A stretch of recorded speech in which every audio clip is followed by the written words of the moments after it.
Politicians are known for telling tall tales, but what happens when a president complains about fake news and spreads fake stories himself? It's time for 10 Trump tall tales. Number 1. Mexico's paying for the wall.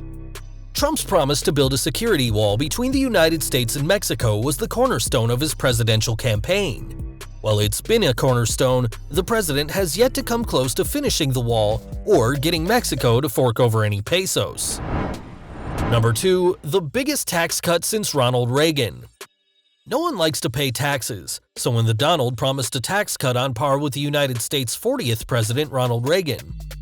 Mr. Reagan's overhaul of the federal tax code and the ensuing tax code was substantial, but the man behind Trump, the board game, had the 8th biggest tax cut, far smaller than President Reagan's. Number 3. I have the greatest economy in the history of our country. Up until the corona-apocalypse, things were looking good for the United States economy, with unemployment rates dropping to 3.5% and the gross domestic product hitting 4.5% the first 2 years and 4.7% the third. Even discounting the current abysmal unemployment rate, it bears mentioning that 1953's unemployment rate was 2.5% and 1997's growth was 4.5%. We won't even get into the 50s when it was as high as 8.7%. Oh wait, we just did. Number 4. He started his business with a $1 million loan from his father. While it's difficult to tell exactly how much Donald Trump received in total from his father, according to the book Donald Trump and His Assault on Truth, his father was a silent partner who backed him with connections and possibly other ways. The New York Times reportedly examined a number of confidential papers and concluded that Fred's small loan was actually $60.7 million or $140 million in 2018 dollars, much of which was never repaid. Number 5. We have it totally under control. To be certain, there have been many unknowns about the virus behind the pandemic, but the president's seemingly nonchalant treatment of it has earned him plenty of criticism. Considering what he said in January and where the US is now, enough said. Number 6. The most popular Republican president in history. Everyone likes to be popular, but being president is about more than being popular. While President Trump has his loyal supporters and a good number of detractors, he's not the most popular Republican president in history. Despite a 95% popularity ranking among Republicans, this falls behind President George W. Bush, who pulled in nearly 99% after 9/11, and George H.W. Bush, who had 97% after Operation Desert Storm. Number 7. All Republicans support people with pre-existing conditions.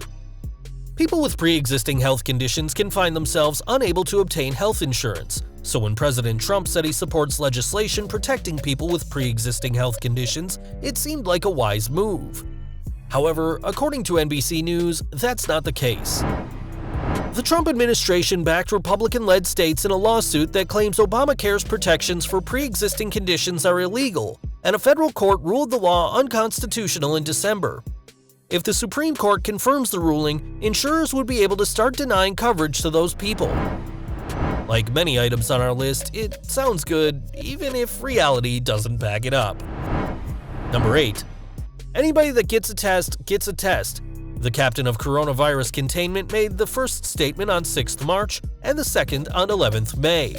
Regrettably, testing was still lacking both times Trump made the statements. Number 9. Pharmaceutical companies are going to have vaccines, I think, relatively soon.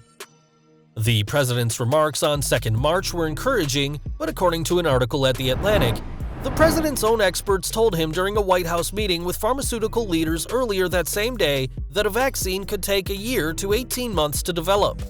In response, he said he would prefer if it only took a few months. Perhaps the president mistook the ease of his Twitter preferences with the ease of vaccine production. Number 10. The biggest electoral college win since Ronald Reagan.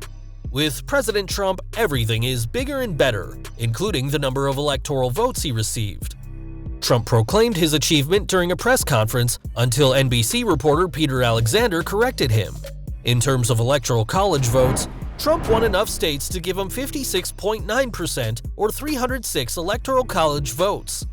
That places him 45th out of 58 US presidential campaigns in the ranking of winning percentages, going all the way back to George Washington's victory in the election of 1789. As for President Reagan, he captured 525 of the 538 electoral votes in 1984, the most of any president in US history. Honorable mention: Trump's cognitive championship. Just to show you that Donald Trump doesn't struggle with the facts, he'll use anything to claim superiority. Consider this 2018 claim. I took the test when I got my last physical, and the doctor said that's one of the highest cognitive scores we've ever seen. The only problem with this was that the test was the Montreal Cognitive Assessment Test, which tests people to see if they have dementia or similar cognitive issues. While he passed the test with flying colors, his lack of dementia is no sign of intelligence. Would you like to hear more of Donald Trump's tall tales? We've got plenty more waiting to go.